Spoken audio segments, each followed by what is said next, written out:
Hey guys, it's Ryan here with Hobbies of Man once again, and today we're doing another video. We're going to be looking at a light novel today. We're looking at Solo Leveling Volume 8, which is the last book in the series. And, well, I'm not going to be that happy about this, to be honest with you. I had put it off for a long time, and I have some thoughts about it, so I'll mention it in a bit. But let's go over the book facts one last time for the series before we move on here. So, the author here is Chu Gong. And this series got popular due to an adaptation I'll mention in just a sec. So this is published by Yen Press under the Yen Online. There is a audiobook version of this if you want. I would recommend it. I'm sure it's good. I think that the guy that reads the book is also the guy that voiced him in the anime. So it should be pretty similar. But I could be wrong there. I'm pretty sure it is the case though. And demographic-wise, it's a YA title. In my opinion, it's ages 16 and up.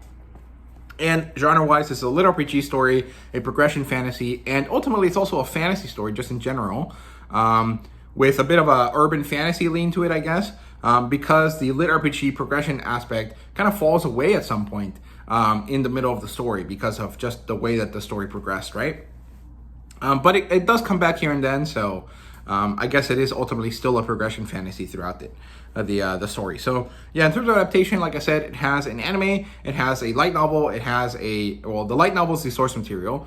From it came a webtoon or a comic book that was very, very popular. It was basically, my understanding, the reason why Solo Leveling became popular is because of the comic, and it inspired basically most of the modern action-oriented webtoons that you can think of. And it does have an anime. There's also an anime movie that recently came out that is a recap of the first season alongside a showcase of the first 2 episodes of the second season that's coming out next year. So there's a lot of ways that you can enjoy the story. My recommendation, if you're interested, should be or would be that you go watch the movie first. If you find the movie interesting, go back and read the novel. And then if you want more versions of it, then read the comic book, because I think the novel is actually the most economic way to read the series. It's the source material, so it's by far the most expansive in terms of lore. It's also significantly cheaper because these books are about $15 a piece, and there's 8 of them, whereas the comic books, which are, you can see kind of right there, are $20 a piece, and there's more than 12 of them. So it's not that great, right? And that's basically it for that. In terms of a rating for this book, sadly, it's not my favorite. I would give this like a 3.5 to a 4 out of 5, which is pretty sad for one of the series that really is one of my favorites in the world. But that's mostly because of the way that this book is set up. I didn't like that. So I'll explain that in just a second. In terms of premise, Solo Leveling reaches its end. This is the conclusion, and beyond that, there is a lot of bonus content that is actually should just be the story, but it's not for whatever reason. So that's basically the premise. It's just the end of the story alongside a bunch of extra stuff. So it's not a great book, to be honest with you. Like I feel like book 7 should have just been the end, and then book 8 should have been the side story volume, if that makes sense. So let's get into the plot line here and let me explain. So the story ends right where that red marker is, about, maybe less than a fourth of the way through the whole book. There's no authored notes or anything, so this is all purely Solo Leveling content. It ends on the last page of the book, and it starts like 3 or 4 pages in, right there. The story is set up in such a way that the main story ends, and then you have a title page for the bonus stories. The thing is that the bonus stories are stories that should have been just part of the main story or are continuations after the end of the story. I just don't like that style. I don't think it works because it's not like these are organized in a particular way. They're kind of all mixed up, and I don't really like that. The content is good. Most of it is really interesting, actually, because it's basically the basis for a second Solo Leveling story, where we follow Jinwoo's son instead of him, but it's not given in the right context, especially because the bonus stories are followed by an epilogue that is literally just the same as the bonus stories. Like, the story ends, and then we get an explanation for some of the story, as well as They follow up like a continuation to the story where we get to see that Jinwoo went through like a second version of his own story, and then the ending continues that and then tells us about his son. And so ultimately, this could have just been a single linear story, but they decided to give it to us in these weird kind of separate, unnecessarily divided sections. And I don't like that. I think that that is a lesser reading experience than if it was just all linear, right? So those are my complaints there. But let me actually tell you about what happens here, and then maybe that will make a bit more sense to you. So the main story basically follows the Dragon King showing up to the continent, which is what happens at the end of the last book. And he just starts destroying countries, right? He mostly destroys the US and Canada. And as he's moving down, he's also starting to destroy other nations and other continents, right? He is kind of angry that Jinwoo hasn't shown up, but also afraid because this is not what he expects out of the Shadow Monarch, right? And as we see the dragon army, which is actually made up of bugs at this point, because they're like the vanguard, is destroying military bases, we see that Jinwoo finally shows up. But his army is not there. The one that we have seen him cultivate throughout the whole book is not here. What he's doing instead is just cutting down the enemy army and forcing them to rise to work for him and developing this army from that. And so now Jinwoo has two armies, right? His main one, the one we know, with Igris and Beru and Bellion and all of those characters. And then this army that has no special characters in it, right? And just as he's doing this, he's actively trying to goad the Dragon King to come to him, right? And the Dragon King waits. He decides to send some dragon folk, people that are actually like him, like wyverns and dragon people, to go fight Jinwoo. And he immediately destroys them with the ruler's hand, right? He just crushes them out of the air, kind of like Starkiller in Force Unleashed, right? And then we transition over to a different place where Thomas Andre is on the other side of the world fighting off a different set of the dragon's army, and he starts to attack. He's approached by a monarch, and as he's doing this, he releases Jinwoo's army out of his shadow, which is pretty interesting. I think Jinwoo had to do something to Thomas Andre to allow this to happen.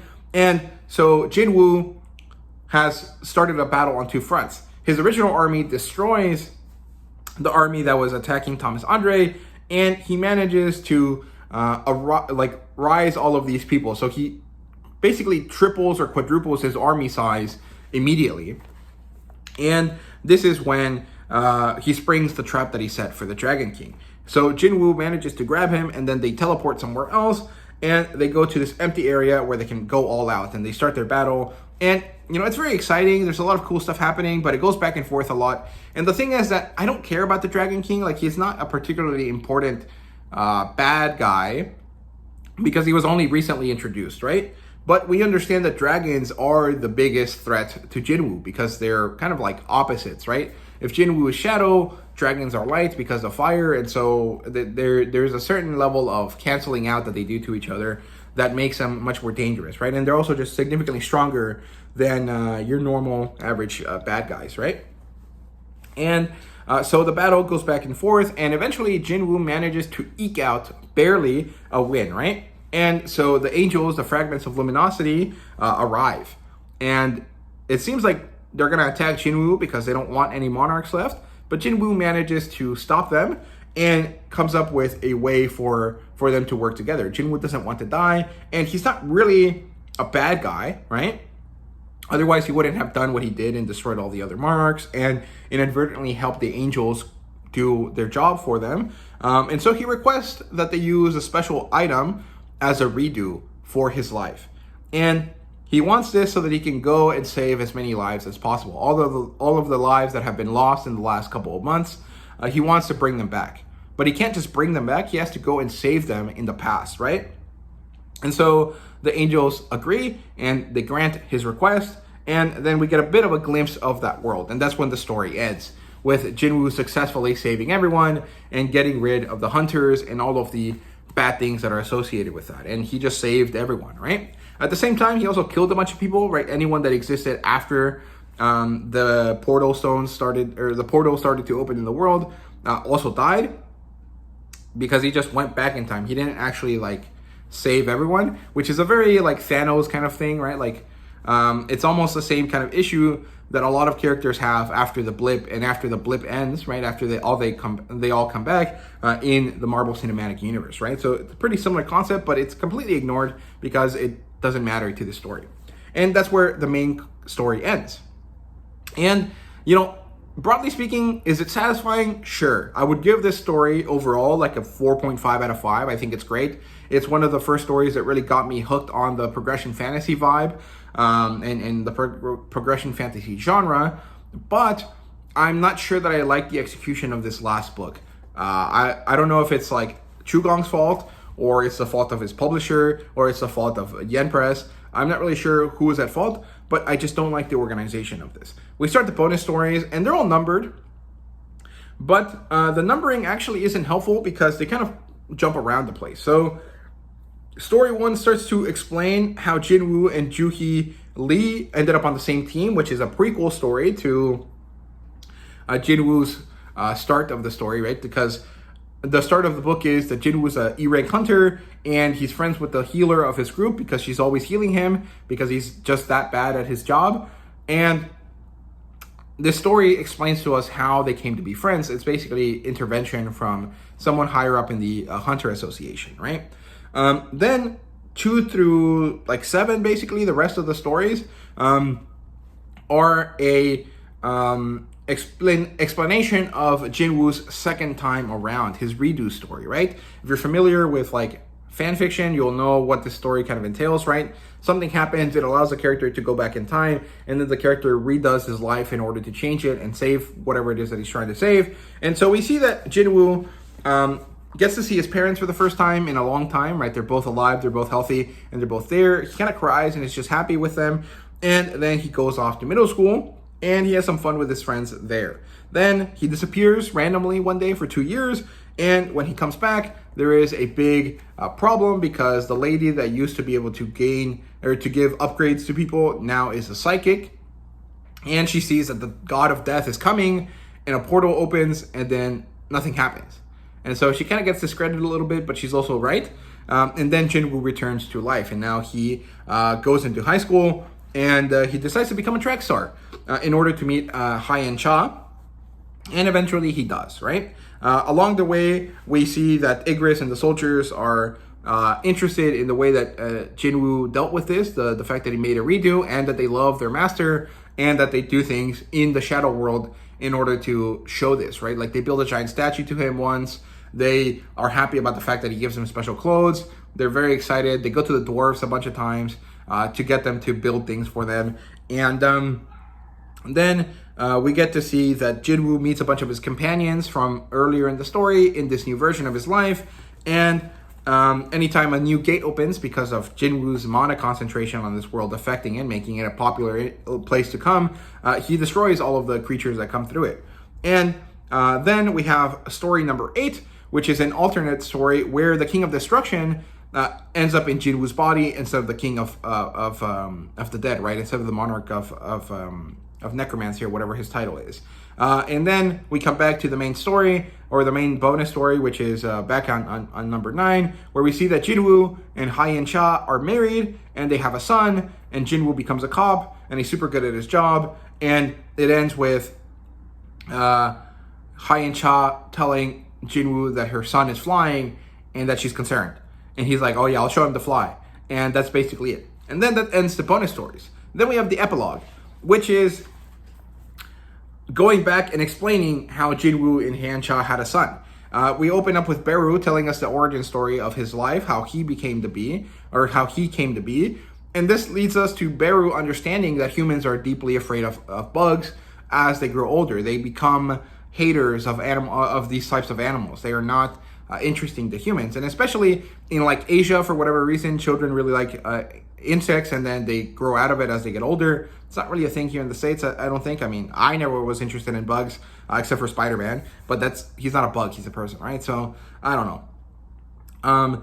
And he loves Suho, which is Jinwoo's son, who he has seen grow up, and he knows that he won't ever hate him.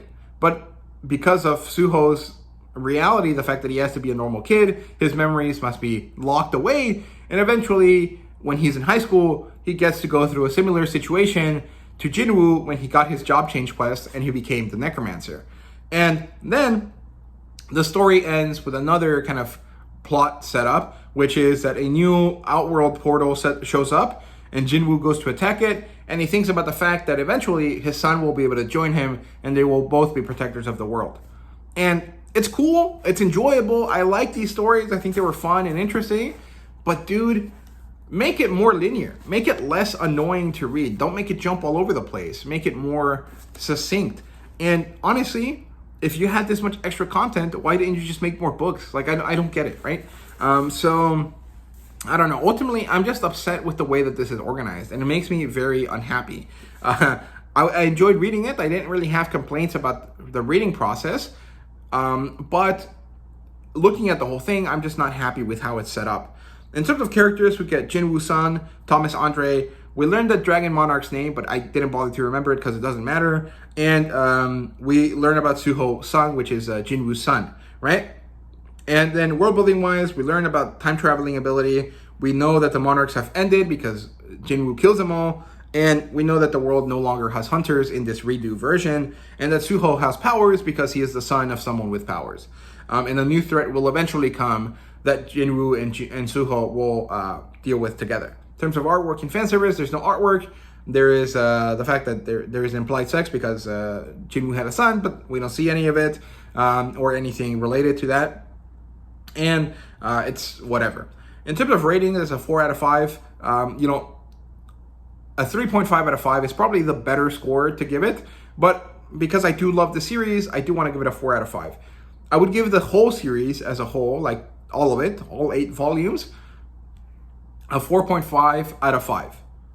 The content is great. The way that it's explained to us is not so great. And that just kind of happens to be an issue, right? The thing is that at this point, I feel like probably modern American style lit RPG is going to be much more in line with what people want than the Japanese or the Korean versions.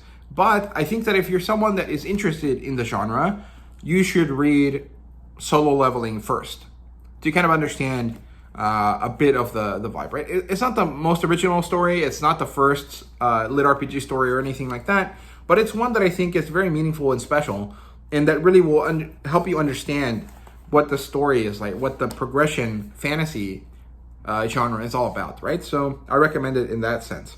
So those are my thoughts on Volume 8 of Solo Leveling. Let me know what you thought. Let me know what you think down below. And thank you guys very much for watching. See you guys later.